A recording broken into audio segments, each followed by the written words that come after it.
May I help you? Well, if you're Angela Bauer, I'm here to help you. I beg your pardon. I'm Tony Micelli. I'm here about the job. Oh, I'm sorry. There must be a mistake. This job is for a housekeeper. That's me, Mr. Goodmop. My mother's screening everyone. Did you meet her? Yeah, yesterday. She gave me the once-over, kicked me in the tires, put me up on a rack. Well, she should have checked under your hood because you're the wrong sex. Hello. Welcome to the very first episode of OA, the Who's the Boss podcast. My name is Tori. And I'm Kevin. And so I just want to say first off that I did not want to name this podcast the OA, the Who's the Boss podcast, because we would continually have to say OA. But after doing some research, there was really no way around it. So here we are. So I'm going to give a little background first as to why on earth we are doing a Who's the Boss podcast. But if you're listening to this in 2065, then you may remember that in 2020 there was a quarantine. Am I too loud? Okay. And everyone had to start staying home. So part of my escapism was reruns of Who's the Boss. But we have always watched old 80s TV. Oh, yeah. I mean, we've gone through Three's Company like it was happening, like Game of Thrones. We've watched Family Ties, Growing Pains. We always like to just kind of watch old 80s TV instead of what is happening now. Right, instead of the million options we have streaming. Right, instead of Handmaid's Tale, which everyone keeps telling us to watch. Right, no. I mean, we've watched some good stuff also. Oh, yeah. So, well, I mean, not good, but present stuff. Right. So anyway, so I started watching this show, and then I've always kind of wanted to do a podcast, but didn't really know what about. And so I figured, well, this will be fun. I looked up, nobody else is doing a Who's the Boss podcast. And I'm like kind of a larger dork when it comes to TV than Kevin is. But what a shock that nobody else was doing a Who's the Boss podcast. That's a shocker. But then, out of nowhere, they announced this reboot of Who's the Boss. Right, while we were in planning to do a podcast. Exactly. So we may get like 26, 27 listeners at this point. Yeah. And I'm pretty excited about that. Yeah. Okay. So goal achieved. Yes. So our plan is to now rewatch the show, and hopefully you will join us. And I mean, depending on how long the pandemic goes, we might be able to get through every episode before they can shoot the Who's the Boss reboot. We'll see. I think that's safe to say. Yeah. We'll make it. So just recapping, in case you don't know, and you've just fallen upon this Who's the Boss podcast and thought it was a fabulous idea, they are shooting a reboot at some point. So it's been announced. Alyssa Milano and Tony Danza will be executive producers. They are attached.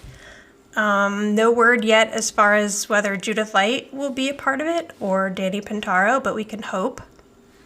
And obviously, Katherine Hellman will not be a part of it because she passed away last year. But I'm sure that there will be some good moments and memories of Mona. So, one can only hope. Yes. All right, so let's dive right in. The pilot episode. So we'll give a little bit of... So I did a lot of research because, like I said, I don't watch TV like a normal person. So for this podcast, I've done quite a bit of research. I found the True Hollywood story on YouTube. A lot of good information there. So let's give a little bit of a backstory about the pilot and how everyone was cast. So the first person attached, obviously, was Tony Danza. And Kevin, did you know what the show was going to be called before it was going to be Who's the Boss? No, I do not. It was going to be called You're the Boss. Oh, okay. Maybe I heard that. Maybe I did, and I just didn't remember. Yeah, I think Who's the Boss was definitely the better choice. So, I guess Tony Danza had, he was coming off a Taxi. Taxi. So he already had kind of a name for himself. Yeah. And he was given 3 pilots to choose from. 2 were kind of like tough guys, and 1 was Tony Micelli. So it's kind of sweet that he chose Tony Micelli.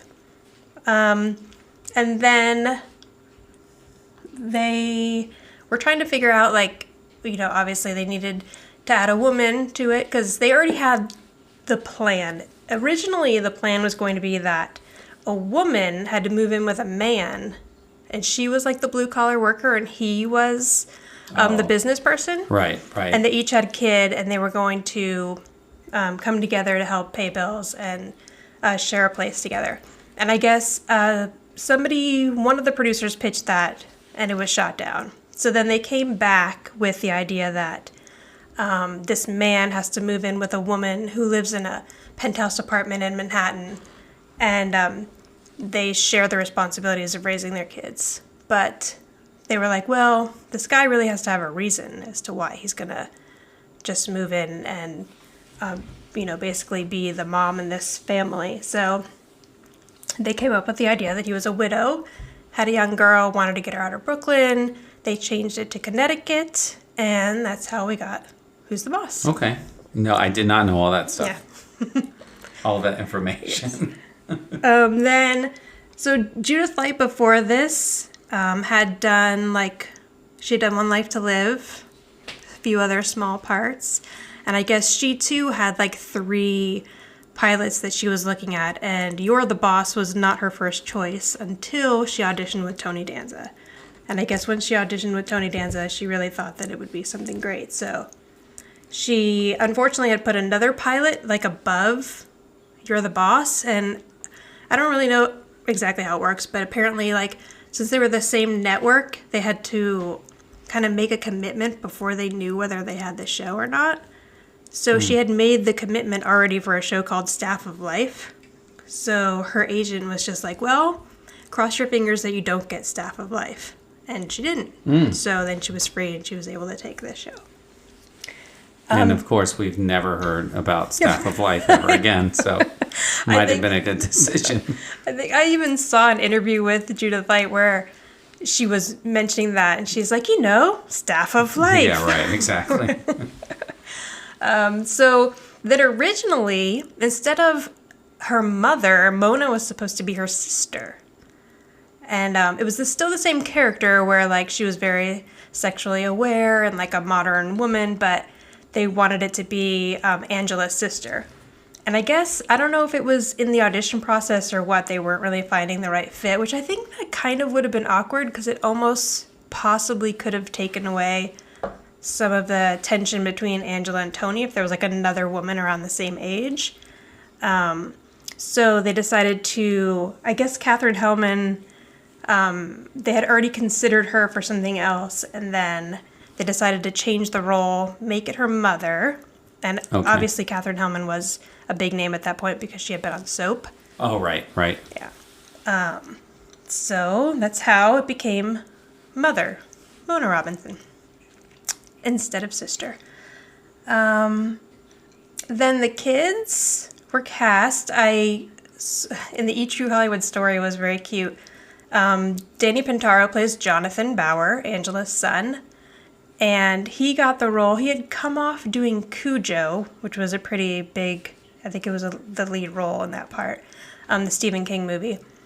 And Tony told this story about how he and Judith were like going through all the auditions all day, and they had started paraphrasing. And Danny Pintauro came in for his audition, and he said to them, "Will you please read the words as they're written? Because that's how I memorized them. So you're going to mess me up if you continue to paraphrase." And I guess they just thought it was like so cute and like spunky that he would actually say that. So that probably helped him get the part. And then Alyssa Milano obviously plays Samantha Micelli. And she had only done a few things before that. I know she had done... she had worked on a stage production of Annie and probably a few other small things, but they brought her into audition, and she is from Brooklyn, and she had worked hard to get rid of her Brooklyn accent. And then they said, well, for this part, you're going to need to have a Brooklyn accent. A Brooklyn accent, yeah. So she said she called her mom on the phone, talked to her for a while to, like, hear it again. And then went in and they said as soon as they saw her with Tony, they knew that she was Samantha. Which, I mean, you can see. She looks a lot like him, and they just have, like, a really good rapport. It's definitely believable. Yeah. So that is the main cast. So, like, obviously, you know, Tony's been doing work in the past few years. I think the last, like, big things he's done was a Netflix show called The Good Cop. And Judith is everywhere. I mean, she's done The Politician. There's a show called Manhunt, which I haven't seen, but... Oh, you know what? I just remembered. Was Tony Danza was the father in that movie... Is it Don Juan? Oh, Don John. Don John. Yes. Don Yes. John. That's right. He was the father in that, wasn't he? He played his father. That's right. I just remembered that. And it's funny because when we saw that movie, I remember seeing Tony Danza and I hadn't seen him in a while and thinking, man, he really looks good. Like, he really looked good. That was probably 10 years ago, I think, probably 7 to 10 years ago, I think that movie came out. Yeah. But yes, he was great in that. I never saw The Good Cop. It only lasted like a season on Netflix. Yeah, I don't remember that show. But I think it had pretty good reviews. And yeah, so Judith is everywhere. I mean, she's doing The Politician. She's Shelley Pfefferman from Transparent, which is no longer, but American Crime Story. Right. She was on CBS's Doubt. That was only one season. On Dallas, Law and Order, and obviously she was on Ugly Betty for years. Same with Alyssa Milano. I feel like she's worked on and off throughout the years. Charmed was probably She's her. Charmed, that was the one I couldn't her other think of. biggest Charmed, hit. Yeah. And then just raging against everything on Twitter. Right. Social justice warrior. Yes, that's her latest role. Yeah. We won't get into politics on this podcast, but yes. So, okay. So with the first episode, did you notice that there was like that little, they actually did like a intro right before the credits? Like normally Who's the Boss rolls right into the credits. Right. Yeah. They had to explain them leaving. Right. And, a nice backlot shot. Right. Of, what's her name? Well, I don't remember. Mrs. Rosini. Mrs. Rosini yelling from the second floor. Yeah, which is very Bronx, Brooklyn style of yelling out the window. But it's great because they immediately introduced Mrs. Rosini, and she stays a secondary character throughout the entire series. Right. But yeah, obviously a backlot somewhere. Right. So I don't know if you know this, but I can tell you where it is. Universal. Oh, okay. It was Universal City because I just read that. Nice. That's where it started, and then eventually moved to Sunset Gower, I believe. But anyway. Which is right across the street from where you work, right? Yes, right by where I work. I wonder where they'll shoot it. I mean, now it's Sony's. I don't know if Sony always did it, but I wonder if it would be at the Sony lot. Oh, yeah, down in Culver City. I have no idea. Yeah.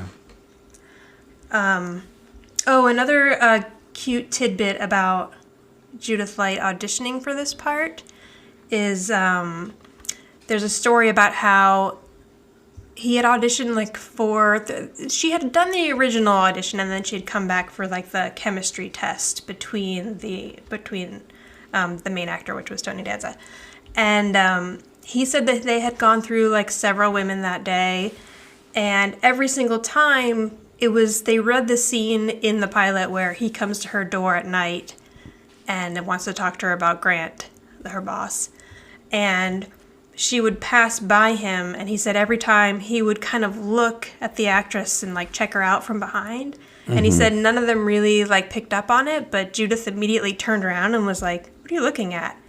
And he said like, "Okay, this is somebody that's gonna like really work off that kind of chemistry and just sort of on the fly stuff." Right. So that's like the main thing that he really calls out for being what got her cast in that part.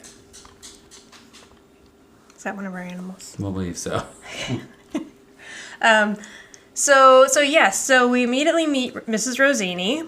Right. They head out, and we get this like completely different open than we'll ever see again. Yeah, it just shows the van driving for a while, right? Through the leaves and all that. Yeah. And embarrassingly, I don't think I ever realized that the open is him driving to Connecticut. Like, I think I always just thought it was like Tony going to the grocery store and coming home. Oh, see, I always knew that's what it was. Like, every time I've ever watched it, it was him driving and then arriving. Right. It's just Tony going out for grocery. Right, yeah. What's Tony going out for this time? Well, Shoes. Yep. Just running his errands during the day, coming home. Yeah. And that is not actually Tony Danza driving. Oh, okay. I am sorry to report. Okay. Yeah, someone else. Okay, so then Tony pulls up in front of the house, which I think, mainly the inside of the house, but I feel like the house is really kind of a character of its own on the show. And I'm pretty excited to see what they're going to do with it, with the reboot. But the house that is shown in the open is actually not in Fairfield, Connecticut, but instead in Rye, New York. Oh. Yes, and the exterior. Yeah, the exterior. Okay. I know what you're talking about. I don't think the interior matches at all because it was obviously all shot on a set. Yeah, right. But the exterior is in Rye, New York, and over the years, fans have actually gone and driven by and taken pictures of it. I found a few of those on the internet. So for the next time it's for sale, if anybody would like to live in the Who's the Boss house, you're going to need about $1.8 million. Ooh. Yeah. Is Rye, New York a nice area? I think so. Okay. I don't know even where that is. I think it's upstate. Okay. Yeah. Say, where is that? Upstate? But yeah, it looks like a very pretty area. They could have used some sidewalks in that open, but I guess it was the 80s, so... Maybe it has sidewalks now. Right, yes. There may be sidewalks now. Okay, so for this first episode, I was able to track down the original TV Guide fall preview blurb. So this is from TV Guide, September 8th, 1984. And it's a picture of the family. I'll post this on the Instagram. But it says, real men do eat quiche. They also do windows and shoot hoops. That's the message of this half-hour comedy in which a beautiful advertising executive with a 7-year-old son hires a live-in housekeeper with a 10-year-old daughter. The executive is divorced, Angela Bauer, Judith Light. Her housekeeper is hunky, Tony Micelli, Tony Danza. Tony needs the job, and his daughter Samantha, a tomboyish cutie, needs a decent place to grow up. Angela is a terrific executive, but not so hot at dealing with son Jonathan, Danny Pintauro, who lives on junk food. Tony can deal with Jonathan. He throws out the sugar crunchies and gives the kids scrambled eggs. Jonathan, yuck, isn't there anything else? Tony, yeah, hunger. Angela isn't so sure she should have a male housekeeper, but her mother, Catherine Hellman, sets her straight. Don't be sexist. A man can do meaningless, unproductive work as well as a woman.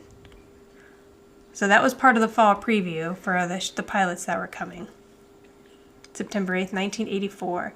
And the episode actually aired September 20th, 1984. So we start off after they leave Brooklyn, drive to Connecticut in the open. Tony shows up at the front door, and Jonathan is the cutest thing at the beginning. Like, yeah, he is. I can totally see exactly what they saw in him when they casted him originally, because his little haircut and like his missing teeth. Yeah. He's so cute. Sitting there with his reptile, and they, right off the bat, we see that Angela's having a hard time controlling him. Right. And then seems very surprised that there is a man at her front door. Right. Who wants to be her housekeeper. And then he does the very little kid thing. Such a kid thing to do. Look out the window. Say, yeah, there's a man standing there, and then sits back down. Right. Of course, this day and age, we wouldn't dare answer the door. Right, exactly. That's neither here nor there. Right. I would never, have one of the girls go see who's at the door. It's like, stay away from the front door and let me check the ring. Right. But yeah. But in 1983, it was much different. People just stop by at any moment. Right. So she seems surprised that he's there. She's obviously in need of a housekeeper, but she was not expecting Tony Micelli to be standing there. So another reason why they wanted to have Angela to have a sister was basically they said that they needed an extra character that could validate the reason why this woman's going to allow this man just to move into her house. And so obviously when Mona gets there, she's done all sorts of background checks, talked to priests. Right. Because at first I was kind of like, she just gave him the job. Right. without, I mean, you don't see this until later episodes where they're going to go back and explain more about how Tony got there, but she did just kind of give Tony the job right off the bat. He gets there and says that he has the job as long as she says yes. It was kind of presumptuous for him to like pack everything up. Like it would have been a sad day if they just had to go back to Brooklyn. Right. And ask Mrs. Rosini to sleep on her couch. No apartment. But so Mona comes in, saves the day, and they really, like, I obviously set up quickly, like, how Tony just comes in and gets Jonathan to put a snake upstairs. Right, and gets him to eat the eggs. Right, yeah. And all that stuff. Yes. Oh, right, but, like, you mean immediately right off the bat, right? Yeah. So then Samantha doesn't come in at first because I guess they're a little worried that she's going to give the wrong impression by having a black eye. Right, so he waited 3.5 minutes. Right. Yeah. So, and Alyssa Milano was so adorable too. Like, just their little voices, they're so cute. So yes, immediately everyone's happy. Tony gets the job. They move into the house apparently the exact same day. Like, everything's in the car. And my other favorite part was that Mona, Samantha's like, do I get my own room? And Mona's like, yeah, you can have the sewing room. Yeah. It was like sewing closet, wasn't it? I think she said. I don't know, but Pretty it's sure like, it was sewing closet. I'm like, what? Does Angela Bauer look like she's been sewing anything? Right. Like, she wouldn't, I don't think she would have any idea what to do with a sewing room. So it was probably for the best that they, like, let her move into that room. Right. So. But before you go any further. Oh, yeah. One of the funny part is before Jonathan doesn't answer the door at first. Because what does she say? Like, someone's at the door. Is somebody going to answer the door? Yeah. And then he says something. I don't remember what he said. I just watched the show about 2 hours ago. Right. And I can't remember. But and then she comes down after he doesn't answer the door and says something smart. And then she makes the Joan Crawford reference, which is the mommy dearest. Right. She's what is it? She says Joan Crawford is my idol. Right. Yeah. So, which insinuating that she's going to beat him up with hangers if he next time he doesn't answer the door. Anyway, I just thought that was an interesting reference. But it's so funny too because. But that was probably a very popular movie at the time. Oh yeah. I totally remember Mommy Dearest as a kid. And it was around like probably 1984. Yeah. I'm not sure of the date of Mommy Dearest. Yeah, and like we watched this episode with our kids a little while ago, and I mean that's one of the references that they had no idea who Joan Crawford was. Right. And they're going. Okay, Mommy Dearest came out in 1981. Okay, yeah. So that was very topical at the time. Yes. And didn't you say there was another like comedian that Mona references? Yeah, Henny Youngman. Yeah. Which I had no idea who Henny Youngman is. Yeah, I don't think I knew. I mean, that was obviously in there for the adults because when I watched this, I'm a little younger than Samantha, so I had no idea who Henny Youngman was at the time. Right. Even. Because Henny Youngman would have been more for people like our parents at the time. Right. So, but it's kind of like when we watch shows with our kids now on the Disney Channel or whatever, and we'll get a couple of the jokes. Like, I think Liv and Maddie once had a Carol Burnett reference. So, like, it was kind of that humor that was there. Right. Because at this time, like, everybody was watching the same thing. I mean, my parents were watching Who's the Boss, and that's why I was watching it. Where I feel like now kids kind of have their own shows more because there's just so much out there that they can access. Right. Yeah, Henny Youngman was a comedian. And he actually lived 91 years. He died in 1998. Oh wow. Yeah. Fun fact. Yes. So that very night, we see Angela come home with her date. Grant, I can't remember what his last name was, but the actor is Dennis Houlihan. Okay. Houlihan. I'm not sure that I'm saying that right. But like before they go out, doesn't Tony kind of lecture her on going out with him in the first place, or is it's later? Yeah, later. Okay.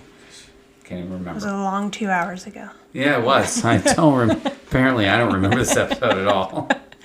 Okay. So. Right, because then okay. Yeah. Never mind. So they come in. He's coming in, and apparently he's just going to leave his cab driver sitting with the meter Right, running. right, in- 'cause he's out hungry. front. Yeah.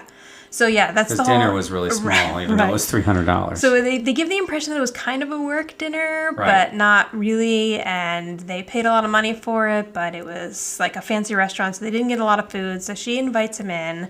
Obviously, Angela has nothing in the kitchen to eat, like, there's, I don't know, she pulls out some old gross takeout. It was potato salad that was green. Right.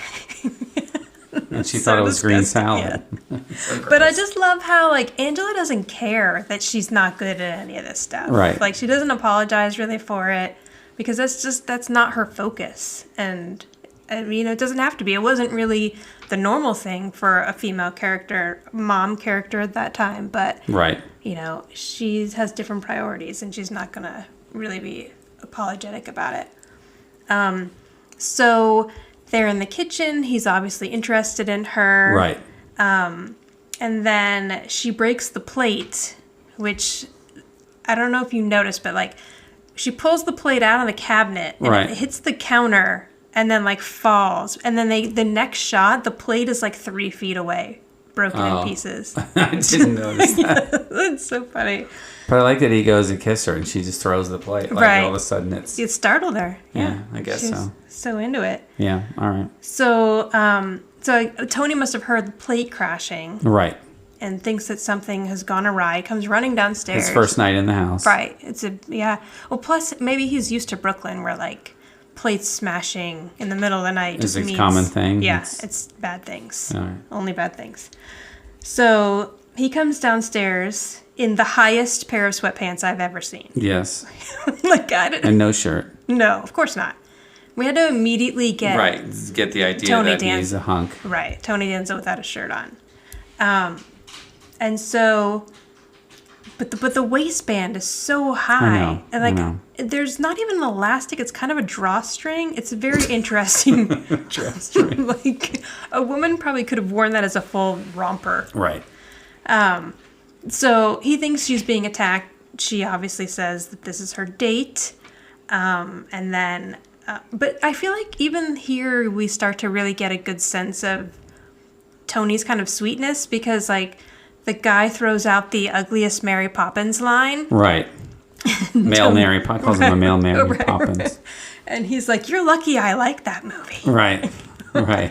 Which is cute because, like, that's kind of the fun thing about Tony is he is, like, super macho, but then he's also really sensitive. And, Right. like, you can see that side of him very early on. And the great thing about that part was he immediately takes him and throws him against the cabinet and holds the bat up like he's going to smash his face in. And then Angela's like, no, it was my date. Yeah, like... And immediately they almost took a turn there. Right. Like it was going to get real violent. He's like, this guy's wearing a business suit, but maybe that's just what they look like Right. in Connecticut. Right. Like, It's you're... about to be a Quentin Tarantino film. Tony's going to go at him with a bat. So Grant ends up leaving. He's upset. He kind of says that jerk line about 2 meters getting turned off early. which Right. Yep, basically I remember means that. He was fully planning on having sex with Angela. Right. But I feel like... I guess in the backyard because... Right, because she said, my son's upset. Right. Yeah. Well, they And my were making housekeeper. plans. They were making plans, Right, because at the obviously. weekend, they were making the weekend Right, plans. for the weekend. But that's the other thing that I really found very interesting about Angela is immediately, like, they set her up as a character where she likes him and she is planning on having sex with him and she's not apologizing for that at all. Right. And, like, Tony's concern for her is more having to do with him being her boss. Like, he's not really kind of shaming her in any way for, you know, being any different than men were portrayed at that time. So I feel like for the time, that was a pretty interesting precedent to set. Right. And it's just interesting how involved Tony was in her life, knowing her for 4 hours. Right. You know? Yeah. It's just that was kind of funny. And Over that dinner, he, like, learned all of her backstory. Right. Her life history. Right. Yeah. Right. So...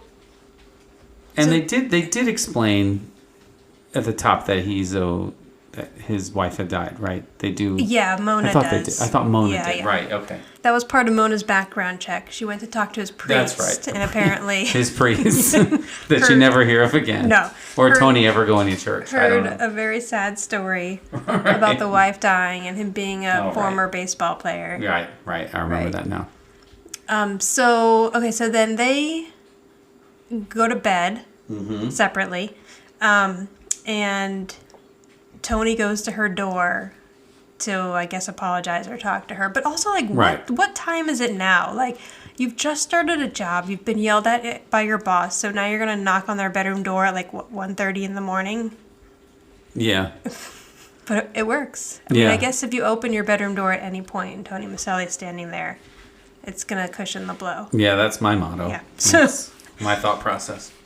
So he basically talks to her about the fact that, he's sort of apologizing at first for the misunderstanding. Then he realizes that she's up for this promotion and he was one of the deciding factors. Right. And that's true, because you do have to figure out how late it is. I mean, he's in bed. He's a young adult. I mean, when they come home, they just had dinner. Right. Apparently wasn't very filling. I mean, is it 9:30 and Tony's in bed? It was sewing? a long day. What's going on? He did some sewing. He's in the sewing closet sewing? He had to make those sweatpants and then immediately went to sleep. Okay, I'm just saying. No, What time of night is it? Right. Midnight? So, it has to be late because he was already in bed. Then she came home. Then she was fully asleep when he woke her up because she thinks it's Jonathan at first. She's like half asleep. Right. So, like, long enough for her to fall asleep and then go knock on the door. That's true. Yeah.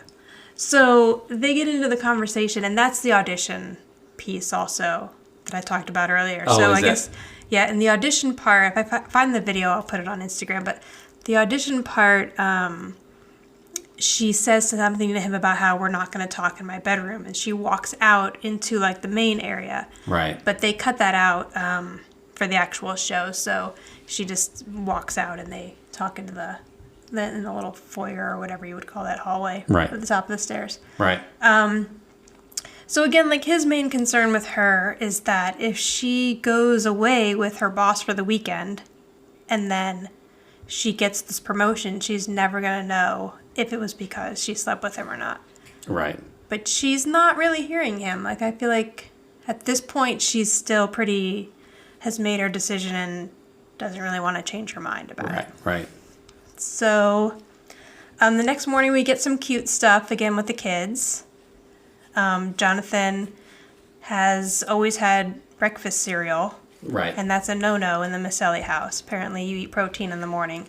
Right. So that's another thing, like, Samantha reads the ingredients off of the cereal box about the bleached sugar and stuff. Right. I don't think I realized that we knew that in 1983. Like, I might have to have a conversation with my parents because I had cereal like every morning, but for some reason I was thinking that we didn't really know that wasn't a good thing to do at the time. Yeah, I didn't. Yeah. I know that. Yeah. I mean, I'm older than you, but Yeah, but we were children. Like, it wasn't cereal really every morning. We needed a Tony Micelli to make us eggs. Right. Although I would have eaten eggs. Yeah. Yeah, I think I ate eggs as a kid, but it was never made for me. Right. So they kind of have this, like, two-sided conversation in front of the kids about the crunchy crawlers. Crunchy crawlers. That they're empty calories and that an hour later you're going to want something else. So he's still trying to get her to not agree to go away for the weekend with Grant. And at this point, she's still kind of, sticking to her guns, at least in front of Tony. And we get our very first AOA. Oh, right. Yeah. And, they didn't, like, I feel like some catchphrases, they don't come along until later in the show, but, like, this one was right out of the gate. Oh, yeah. And Episode. it was totally planned because after he says it, there's, like, applause or... Right. There's like a weird pause and people are laughing and applauding or something. It's not huge, but it's noticeable enough where it was almost like when they shot the episode, They let the audience know that was going to be the catchphrase. Right. But he says it backwards. So he says A-O-A-A-O. A-O, right. Right.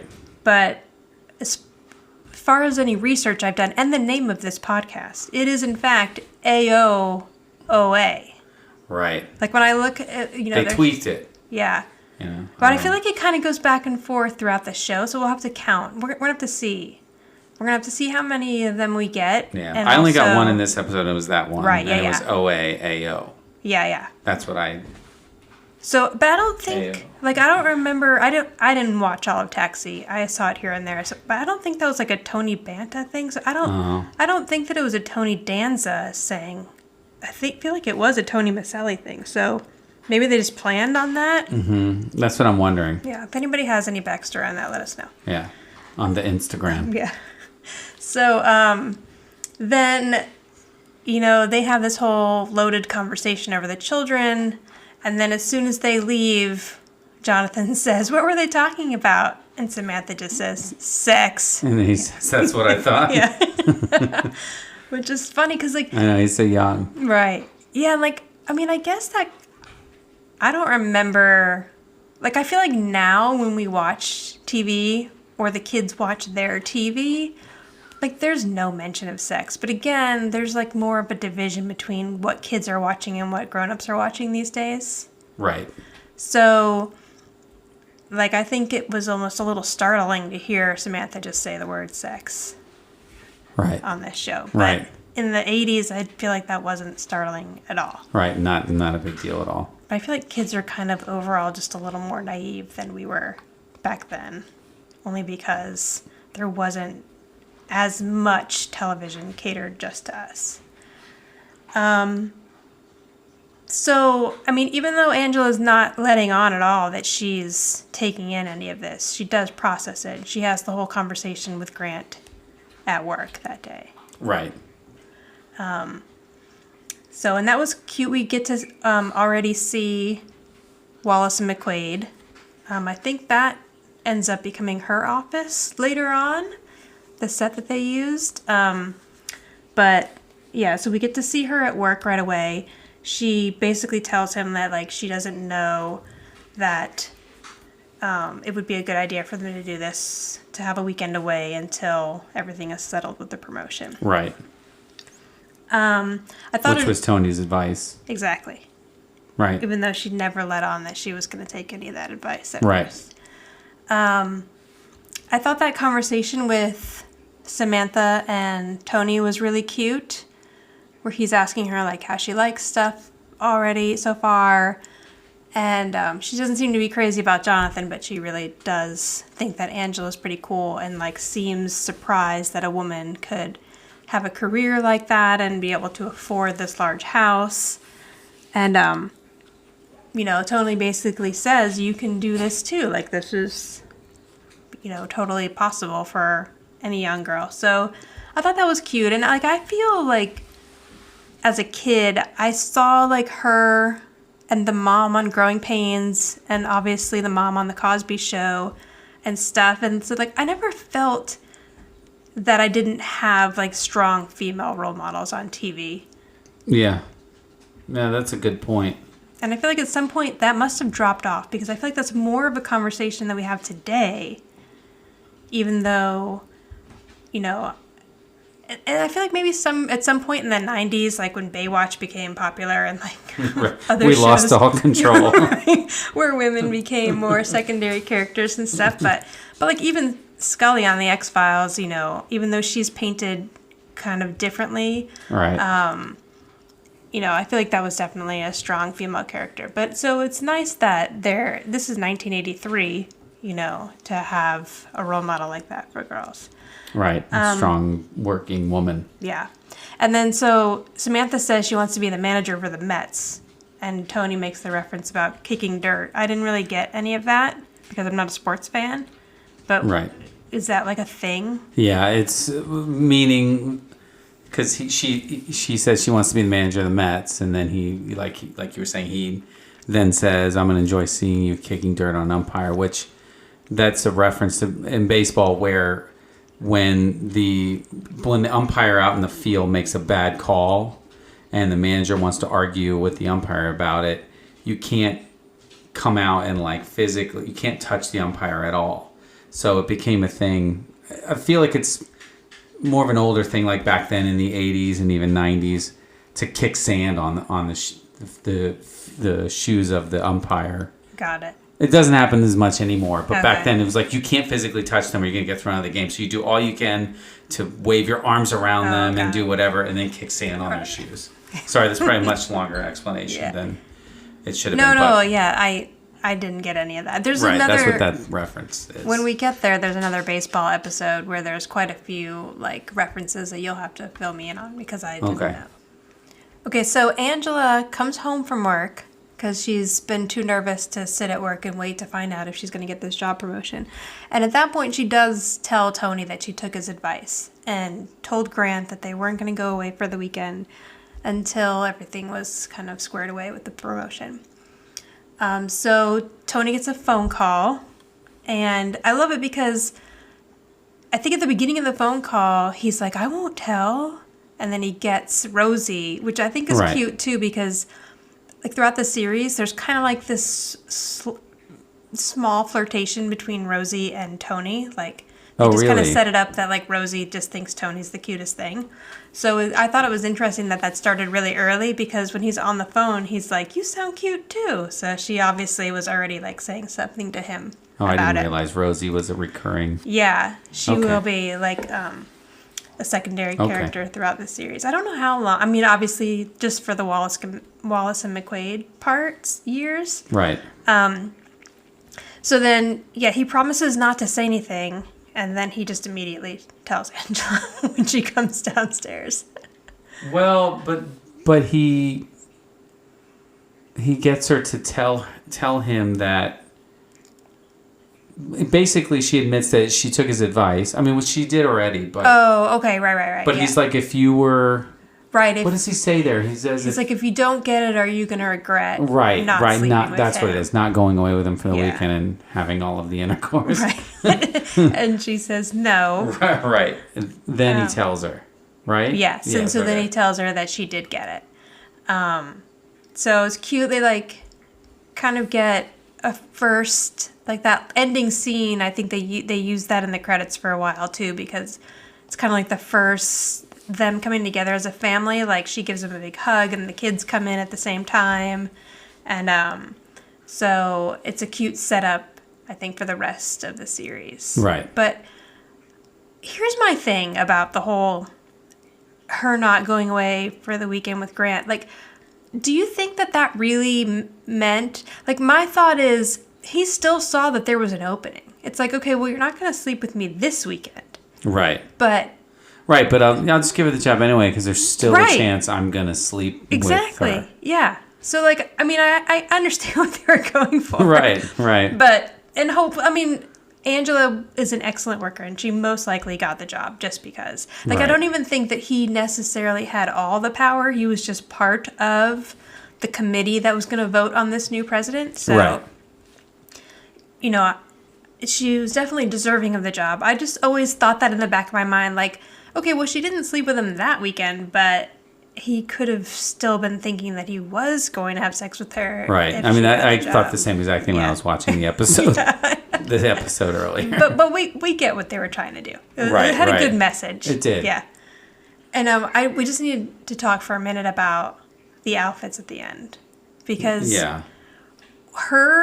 it's like a pink leotard with then sweatpants and then like a it looks like the jacket has wings or lightning bolts. They're pretty lightning epic. Bolts, yeah. The like pink. I kind of took it as pajamas. So shows what I know.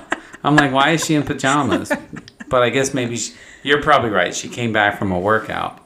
Yeah, or she was going to go. But then she comes downstairs in workout clothes and then immediately goes to take a bath. So I don't...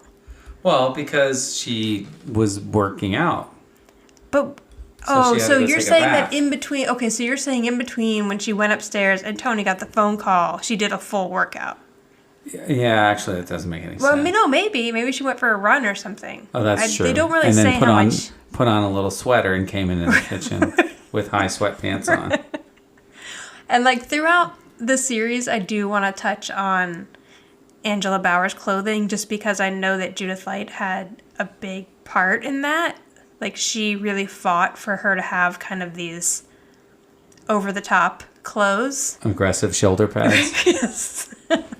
So, but I don't think she had any part in the outfits for this, because it was the pilot. Right. It was once the show got picked up, I think, that she had a little more say in it. Okay.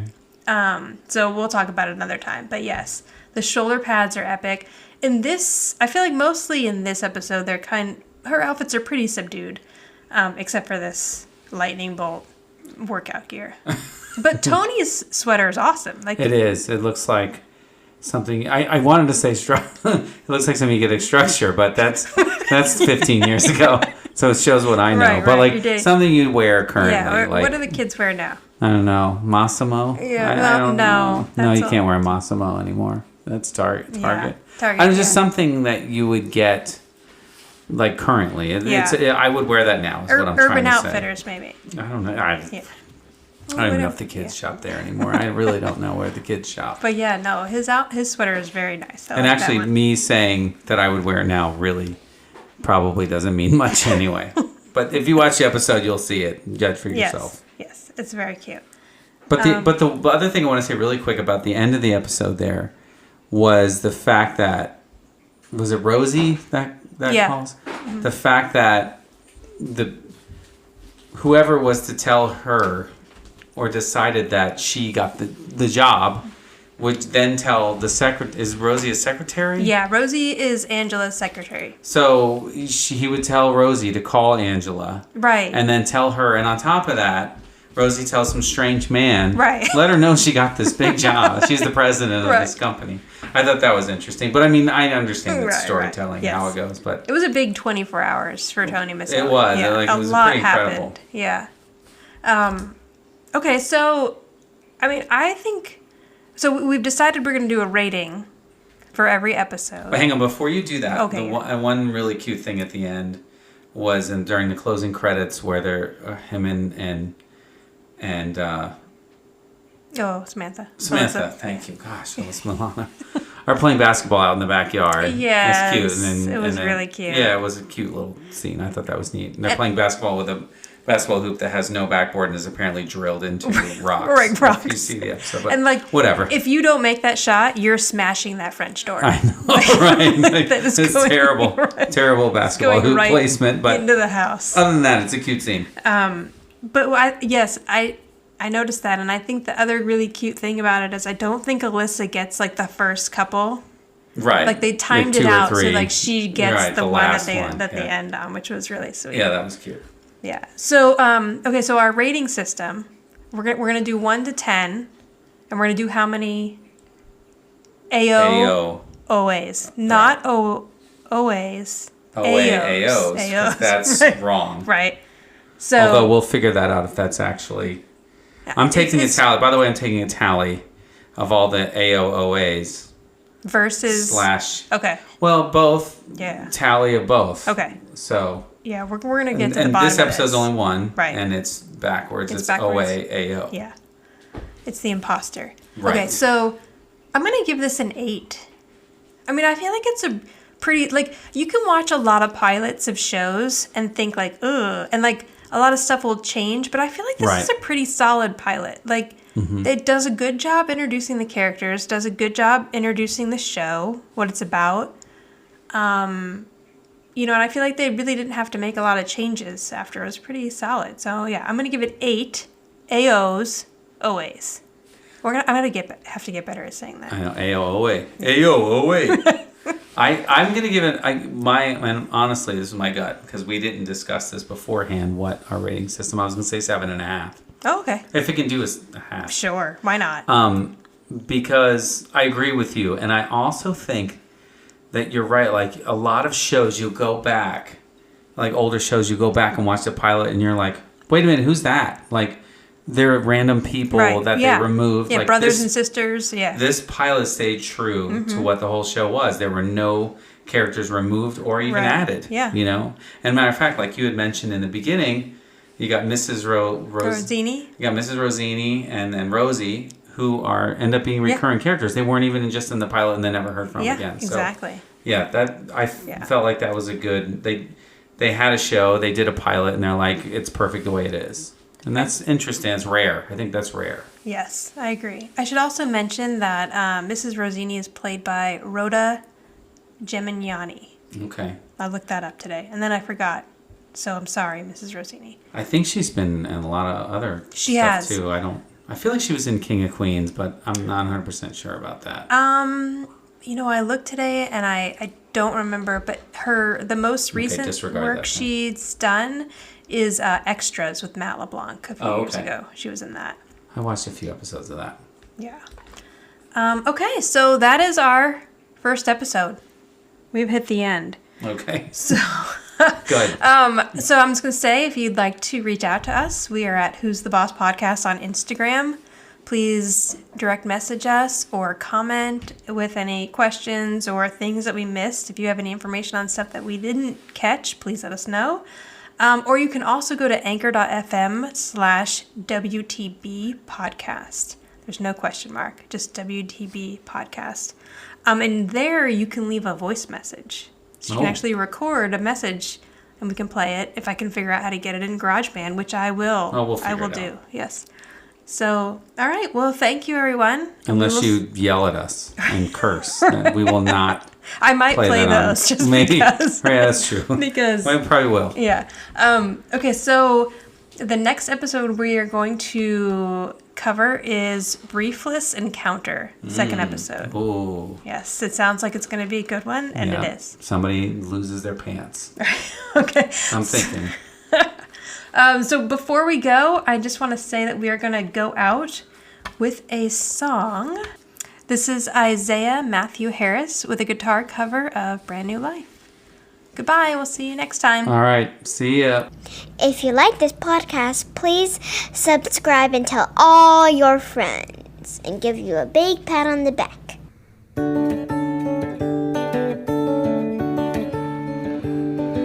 There's a time for love and a time for living. Take a chance and face the wind. An open road and a road that's hidden. A brand new life around the bend. There were times I lost a dream or two. Found the trail, and at the end was you. There's a path to take and a path not taken. The choice is up to you, my friend. The nights are long, but you might awaken to a brand new life, a brand new life around the bend.